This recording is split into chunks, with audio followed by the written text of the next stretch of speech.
and our thoughts worrying about our own skill, our own strength, our own size, or whatever, if we spend all our time thinking about the things that we're not, and disqualifying ourselves from service in God's kingdom because of the things that we're not, we are missing the point.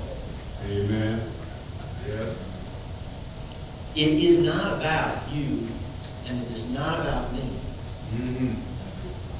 God, I believe, God is not looking for great people, great leaders, great men and women to make faithful. I believe God is looking for faithful people who will simply submit themselves to His authority, to His leadership, to His guidance and direction, who He can use for His purposes, and maybe even make them great in the eyes of men. Yeah. Now the world would tell you otherwise. The world would tell us that, well, you can't do that because you're a nobody. The world doesn't respect you. The world doesn't look up to you. So you can't serve in God's kingdom. What do you really have to offer anyway? What experiences do you have? We're missing the point. I believe the only way we can fail in life, in God's kingdom, the only possible way for you and I to fail is if we quit. All right. If we throw in the towel and give up. I think if you haven't experienced failure, you have not yet begun to live. Amen. Not that I'm a believer in going and trying to fail so I can say, well, now I've lived. But is there anyone here who has not failed at something? And sometimes our failures seem huge, seem monumental. Sometimes when we fail, we really, really, really do it right. Sometimes when we fail, we really, really, really blow it. Amen. But I don't believe there's a single person among us who hasn't been knocked down, who hasn't taken a punch or two, got a bloody nose from life, a black eye or two. I think we've all experienced failure in various shapes and sizes. But I believe the only way to truly fail is if we stay down when life takes the wind out of us. Every time I hear stories of people who have been kicked and pushed down, and they just continue to get back up. I mean, I'm just in awe. I mean, I'm in awe of the person who can experience hardship, even self-inflicted hardship. And honestly, isn't that the worst? When you wake up in the morning and you find yourself at the bottom of the pit and you look in the mirror and you know there's nobody to blame but yourself. Amen. Isn't that the worst? But I so admire the person that can look themselves in the mirror and realize that everything that's happened to them is their own fault, and yet they still get up and they still attempt to climb out of that hole that they've dug for themselves. And they keep on fighting. Amen. That's why some of my favorite movies are the Rocky movies. I mean, no movie is really better than the first Rocky. All the other ones are actually just, in fact, variations on the same movie. But God bless Sylvester Stallone. Boy, he's made a mountain of money out of that, hasn't he? The same movie 16 times. I still to this day get chills when I hear that. All right. But see, that's awesome. Rocky is a nobody. He's a loser. He's lost to two-bit fighters who will never be heard from again. And then he just gets this once-in-a-lifetime shot from a world champion, Apollo Creed, for a fight on Christmas Day, isn't it?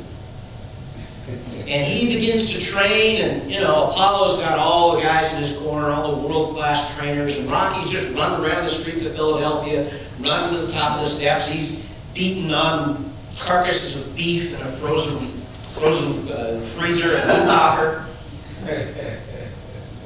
And in the fight, he's overmatched, but he just keeps on getting up. He knows there's only one shot he has in life, and that is to just keep on getting up. And in every single movie, it's the same thing.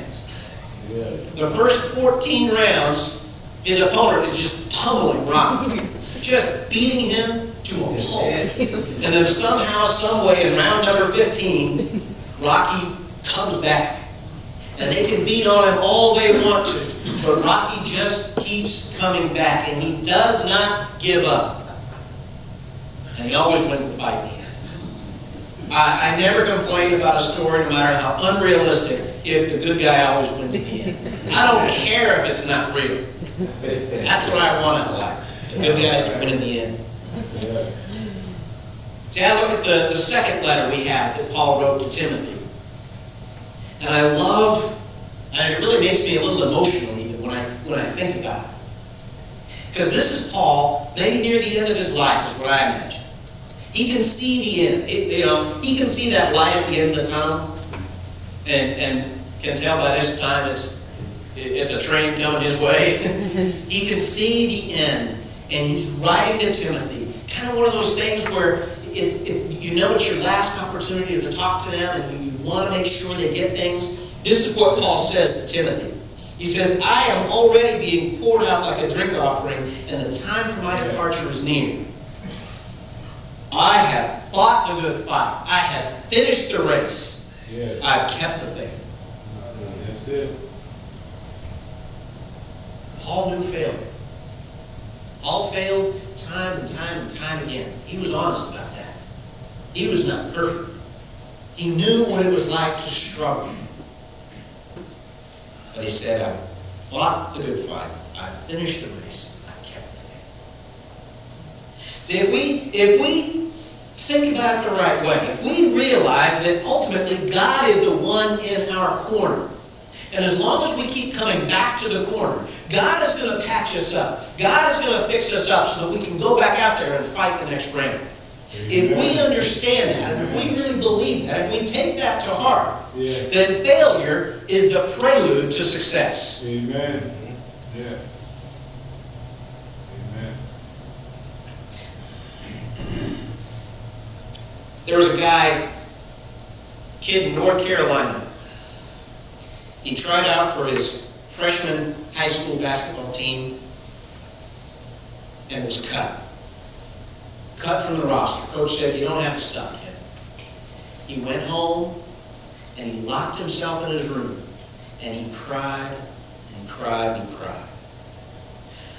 But when he opened that door, and when he came out of it, he came out ready to prove everyone wrong.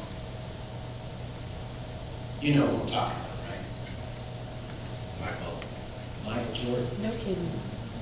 Cut from his high school basketball team. He was inducted in the Basketball Hall of Fame a couple years ago, and a lot of people said, what an arrogant jerk when he gave his speech. Because his speech was all about, and he had his high school basketball coach there, I believe, said, you cut me. What a dumb move you made. And he singled out every single one of his sort of nemesis from his basketball career and said, I showed you, didn't I? I got you in the end. He could have stayed in that room. He could have said, you know what, Coach doesn't say I got the stuff. Maybe he's right. Maybe I never will be much of a basketball player.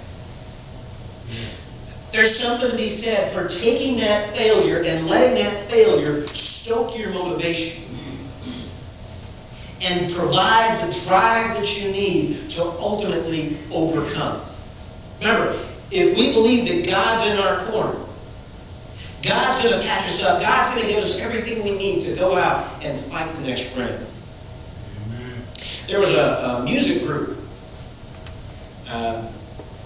who who went to audition for a record label. Decca Records was the name of this label. And this guy, his name was Dick Rowe. He listened to them, said, you know, I really don't like your sound, and besides, I think guitar music is on the way out anyway. I don't think we can use you at our label. They went on to be a moderately successful recording group. Anybody want to take a shot at who that was? The Beatles. We're told, nah, we don't like your sound, we don't think you've got the chops, and besides, who's going to be playing guitars years from now? And of course, the rest is history. Now, the same guy also signed a little group called the Rolling Stones. So he's an example of somebody who missed big time, but still did okay for the end.